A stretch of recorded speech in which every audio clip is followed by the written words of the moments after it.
Hola jóvenes, saludos para todos, les habla su profe Álvaro Solano Gutiérrez. Quiero socializar con ustedes pues la guía de aprendizaje sobre magnitudes vectoriales. Bueno, aquí en la primera hoja de la guía tenemos un objetivo, tenemos una motivación que deben responder en el cuaderno. Tenemos también pues el contenido sobre qué es un vector y qué contiene un vector. Entonces un vector ya sabemos todos que es un segmento dirigido cuya longitud es proporcional al valor numérico de la medida que representa. Las magnitudes vectoriales se representan por medio de vectores. Entonces aquí mostramos una imagen donde encontramos un vector llamado vector A. Se lo voy a señalar aquí. Fíjate que está aquí es el vector A. El vector la posición de un objeto con respecto a un punto es una magnitud vectorial. ¿Qué contiene un vector? El vector tiene una norma y una dirección. La norma siempre es un número positivo que se expresa en las unidades de la magnitud que representa. Por ejemplo, la norma de la velocidad en el sistema internacional de unidades se expresa en metros por segundo y corresponde a lo que hemos llamado rapidez. Y la dirección de un vector está determinada por la dirección de la recta que lo contiene. Por ejemplo, la velocidad es un movimiento rectilíneo y coincide con la dirección de la recta sobre el cual se produce este movimiento. Entonces, la dirección está representada por el ángulo que forma el vector con alguna dirección formada como referencia. En la siguiente gráfica mostramos los elementos mencionados. Entonces la norma es la longitud del vector, es la medida de esa longitud. Y la dirección es el ángulo que el vector forma con la parte positiva del eje X. Entonces veamos esa figurita que tenemos acá que nos enseña pues que la norma, aquí la tenemos, es toda esta longitud, la longitud del vector. Y el ángulo que tenemos acá es la dirección que tiene el vector con respecto al eje que X. Bueno, tenemos acá sobre la guía un hipervínculo de un video que sería bueno que ustedes observaran en casa, donde les pueden mostrar las componentes de un vector, porque todo vector tiene unas componentes. Acá tenemos un ejemplo del avión. El avión tiene una velocidad, esa velocidad es un vector y ese vector está dirigido hacia acá. Ese vector B tiene unas componentes rectangulares. Esas componentes rectangulares son una con el eje Y, BY, y una con el eje X, BX. Esas son las componentes rectangulares del vector, en este caso vector velocidad. ¿Qué podemos calcular? Pues por medio de la fórmula, acá tenemos que las componentes del vector se relacionan con la norma, o sea, la longitud del vector, y con el ángulo, que en este caso sería un ángulo alfa, mediante las siguientes expresiones trigonométricas. Recordemos que el coseno, vamos a buscar acá un tablerito donde mostrarles, recordar pues esas componentes, esas razones trigonométricas. En un plano cartesiano, nosotros tenemos un triángulo rectángulo. Vamos a dibujarlo de color morado, ese rectángulo aquí, y aquí tenemos un ángulo. Vamos a llamarle ese ángulo ángulo alfa. Entonces tenemos unos puntos vértices del triángulo. Vamos a colocarlo con azul. Acá tenemos A, acá tenemos B y acá C. Entonces, esta es la hipotenusa C minúscula, este es el cateto A minúscula, porque es el opuesto acá al vértice, y este es el cateto B minúscula. El teorema de Pitágoras, recuerden que C a la 2 es igual, o sea, la hipotenusa al cuadrado, que en este caso la hipotenusa es C, es igual a el cateto, en este caso A a la 2, más el cateto B a la 2. Ahí tenemos la hipotenusa. Y de ahí salen tres razones trigonométricas fundamentales que son el seno, en este caso del ángulo alfa, es cateto opuesto. ¿Cuál es el cateto opuesto? El cateto opuesto es este que tenemos aquí, el opuesto al ángulo. O sea, en este caso es el cateto A sobre la hipotenusa, que es C. También tenemos el coseno del ángulo. El coseno del ángulo es igual al cateto adyacente. En este caso el cateto adyacente es este que se encuentra aquí, esa B sobre C, que sería la hipotenusa. Esas dos razones trigonométricas son fundamentales. Además de esa, también tenemos también la tangente. La tangente del ángulo alfa sería igual al cateto opuesto, que en este caso se lo había mostrado ahorita, A sobre el cateto adyacente, que en este caso sería B. Esas son las tres razones trigonométricas. Eso es matemática de 10º grado. Pero en 9º grado también logramos, creo que, alcanzar a dar. Vamos a echar aquí una borradita de esto y nos vamos a la guía. La página 2. Entonces acá tenemos, vamos a ubicarnos, tenemos la página 2, que es esta. Bueno, acá tenemos el caso del ejemplo para calcular las componentes rectangulares. Entonces, de esas razones trigonométricas, la componente horizontal sería bx igual a b por el coseno de alfa. Y la componente vertical sería by, que sería el vector b por el seno de alfa, o sea, el ángulo que es la dirección del vector. Teniendo en cuenta estas dos formulitas, yo puedo entonces aplicar el siguiente ejemplo. El ejemplo me dice que determine las componentes del vector b, cuya norma es 10 centímetros y forma la parte positiva.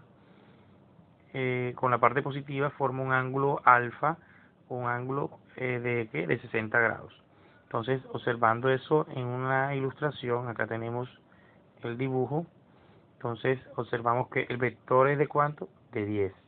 Y tenemos dos componentes rectangulares, que son la componente vertical, que es BY, y la componente horizontal, que es BX.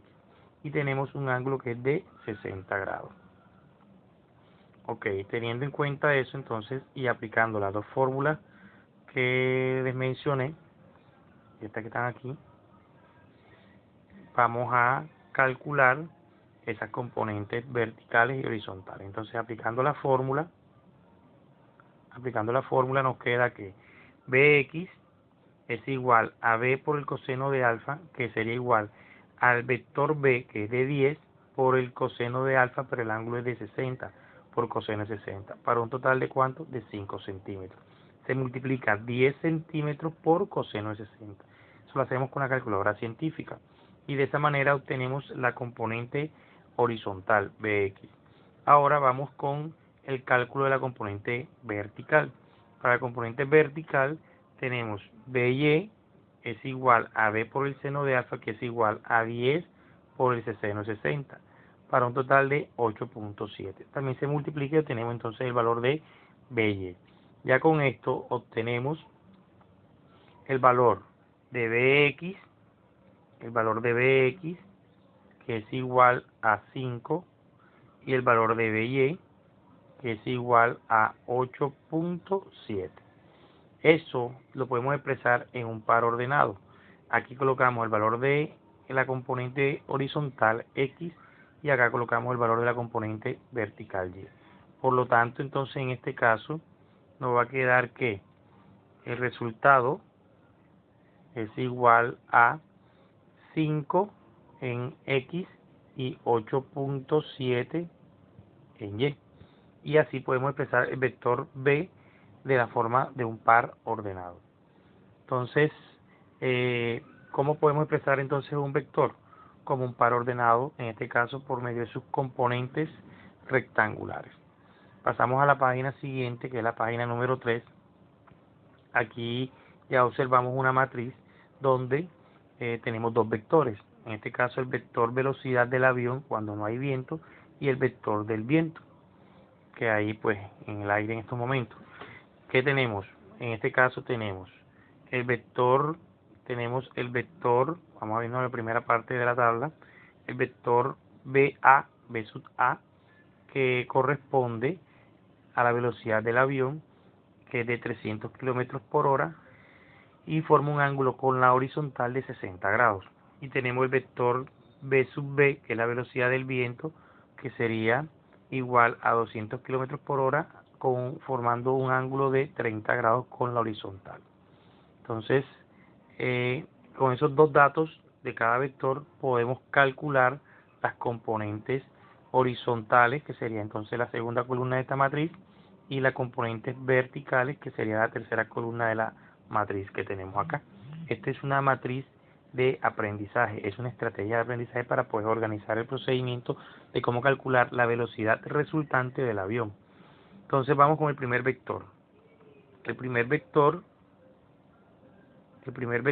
que es velocidad del avión, para hallar sus componentes horizontales tenemos que es igual a el valor del vector, aplicando la fórmula que les mencioné ahorita, es de 300 kilómetros por hora, o sea, ese es el vector B, por el coseno del ángulo que forma, que es el coseno de 60 grados, para un total de 150 kilómetros por hora. Y tenemos un vector eh, velocidad del viento, que en este caso es 200 kilómetros por hora, por el coseno del ángulo que forma ese vector, que es 30 grados. Sacando ese cálculo nos da 173.2 kilómetros por hora. Entonces ya tenemos las dos componentes horizontales para cada vector, que son 150 kilómetros por hora y 173.2 kilómetros por hora. Esos dos valores los vamos a sumar para hallar el vector de la resultante de la componente horizontal, que es la suma de esos dos valores. Al sumar esos dos valores tenemos que 150 más 173.2 da un total de 323,2. Ya tenemos la resultante de la componente horizontal. Ahora vámonos con la componente vertical. Para la componente vertical tenemos en la tercera columna la misma situación, pero ya es con la función trigonométrica seno. En este caso, el valor de 300 km por hora, que es la velocidad del avión, por el seno del ángulo, que es 60 grados, nos da 259.8. Y para el viento, que es 200 km por hora, por el seno de 30 grados, que nos da 100 km por hora. Estos dos valores corresponden entonces a la componente vertical de la velocidad del avión de 259.8 y la componente vertical de la velocidad del viento, que es de 100 km por hora. Esos dos valores se van a sumar para poder obtener la velocidad de, la componente resultante, el valor resultante de la componente vertical. En este caso sería 259 más 100, para un total de 359.8 kilómetros por hora. Ya teniendo esas dos resultantes de cada componente, o sea, tenemos en este caso el valor de 323.2 y el valor de 359.8. Con esos dos valores y aplicando teorema de Pitágoras podemos hallar la resultante. Aquí tenemos entonces la fórmula del teorema de Pitágoras. Recordando lo que expliqué ahorita, tenemos que en este caso la velocidad al cuadrado es igual a la velocidad en x al cuadrado más vamos a borrar porque no cabe en el espacio, vamos a hacerlo aquí de forma diagonal para que quede bien. La velocidad al cuadrado es igual a la velocidad x al cuadrado más la velocidad y al cuadrado. Ese es el teorema de Pitágoras, siendo este el vector velocidad resultante y esta la componente horizontal y vertical. Es como si estuviéramos en el triángulo rectángulo. Este sería el vector B, BY, y la horizontal, que sería BX. Entonces, aplicando este teorema de Pitágoras, nos queda lo que tenemos en la tablita. Ahí está explicado perfectamente la velocidad igual entonces a la raíz cuadrada de la velocidad horizontal al cuadrado más la velocidad del vector vertical al cuadrado. Entonces, la componente vertical. Entonces tenemos que esos valores son, ¿cuál es el valor de la componente horizontal? El valor de la componente horizontal es 323, aquí está. y el valor de la componente vertical es 359, aquí está. Ambos valores se elevan al cuadrado y me da este resultado. Sacamos la raíz cuadrada de eso para entonces finalmente tener el valor del vector velocidad, que es del avión resultante, por un valor de 483,64. Y hasta ahí sería entonces la explicación de calcular la resultante para cuando hay dos vectores o más, porque pueden ser 3 vectores, 4 vectores en un mismo plano. Esta sería entonces una matriz de ayuda para que ustedes pues puedan practicar. En casa van a hacer en el cuaderno las actividades de aprendizaje. Tenemos aquí actividades de aprendizaje, el punto 1 y punto 2 en el cuaderno para que practiquen. Y lo que me van a enviar por plataforma lo van a enviar con respecto a la evaluación de aprendizaje, que sería punto 1, punto 2 y punto 3 en casa. Solamente eso lo me van a enviar por Word a los que tienen computador, y los que no pues lo hacen en hojas de blog, le toman fotos con la aplicación Can Scanner, que yo ya les mandé un tutorial sobre esto, y con eso lo convierten a PDF o lo dejan en formato de imagen si se lo resiste la plataforma, y me lo envían por plataforma. Esto sería todo, jóvenes. Espero que les haya gustado el video. Pueden compartírselo entre ustedes para que se ayuden. Igual yo se lo voy a enviar por medio WhatsApp para que todos puedan tenerlo y de esta manera se puedan ayudar. Muchas gracias por todo.